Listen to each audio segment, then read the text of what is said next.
Главком собирается заканчивать войну. Генштаб назвал дату окончания боевых действий, но один сценарий тут страшнее другого. Согласится ли с этим противник? Удар по кошельку Кремля. Евросоюз устал ждать и начал действовать жестко, а Москву предал даже старый друг. Вашингтон на ушах. Разведка чужой страны могла получить доступ ко всем секретам просто из-за лени сотрудников Пентагона. Как теперь выйти из ситуации и что шпионы успели вынести?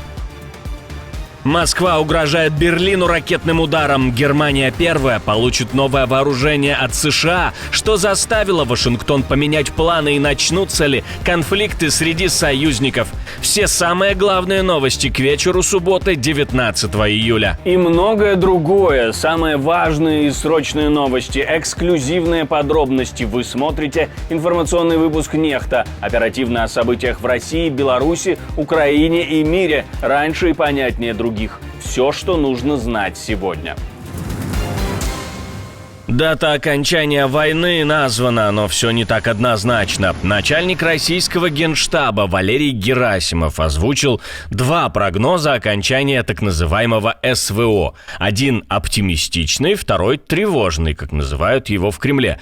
И оба уже готовятся к докладу лично Путину. Об этом пишут анонимные пророссийские телеграм-каналы. По лучшему для Кремля сценарию Россия сможет хотя бы частично добиться своих целей к 2026 году. Но даже этот вариант с натяжкой. Герасимов якобы уверен, сейчас Россия качественно воюет и наступает, но для успеха нужно время.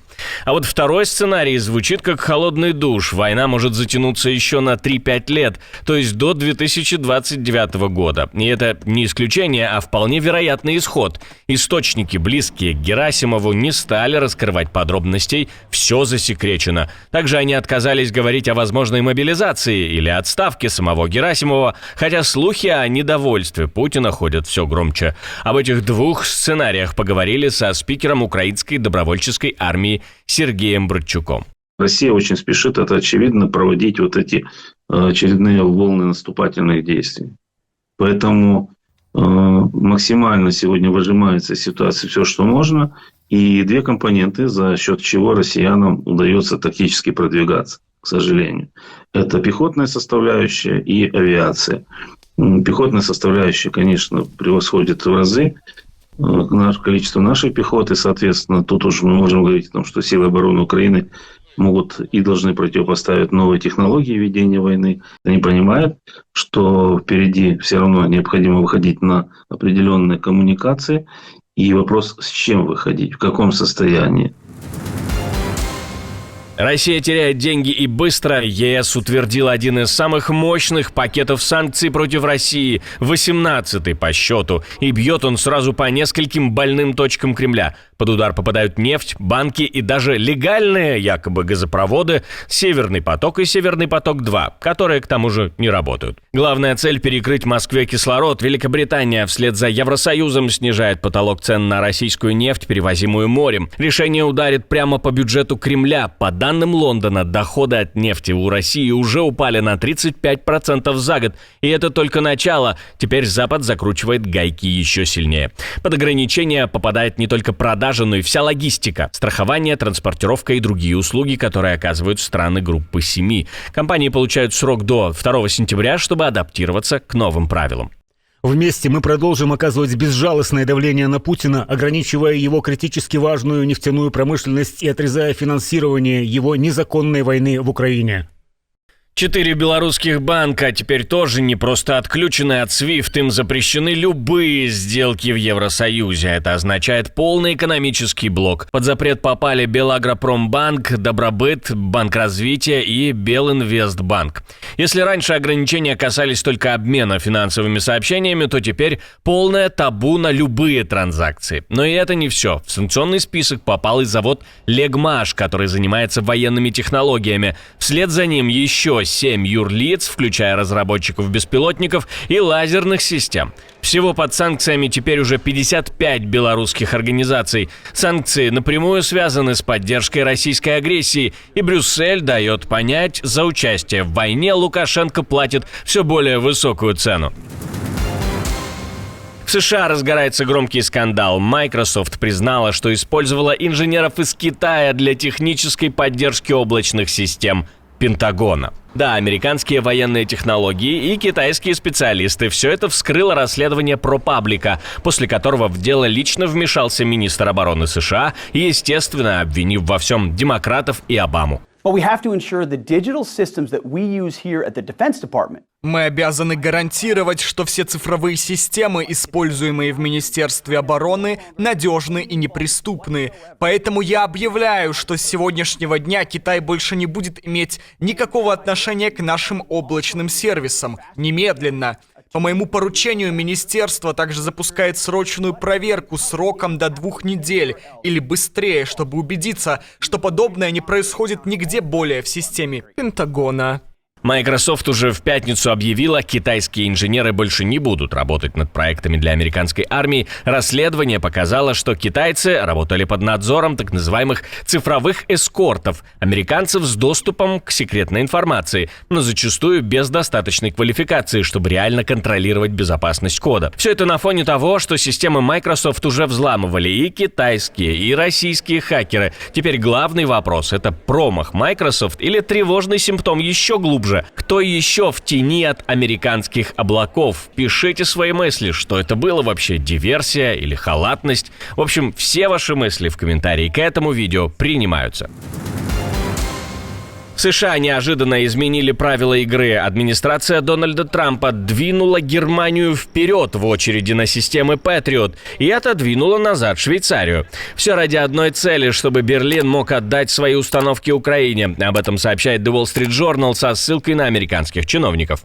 Ситуация взрывоопасная. Швейцария уже закупила 5 комплексов Patriot и рассчитывала получить их в ближайшие годы. Но теперь сроки туманные. Вашингтон пересмотрел приоритеты официально в поддержку Украины. По факту Швейцария ждет, пока Киев получает. В целом, американская администрация будет передавать оружие тем странам, которые согласятся отдать свое Украине. Их обновление коснется в первую очередь. Система, которую собирали для Берна, по данным Bild, теперь уйдет на фронт в Украину, и оплатит это не США, а Германия. Трамп еще 14 июля объявил, США и НАТО договорились, союзники покупают у Штатов оружие для Украины, в списке Германия, Швеция, Канада, Британия, Финляндия и другие.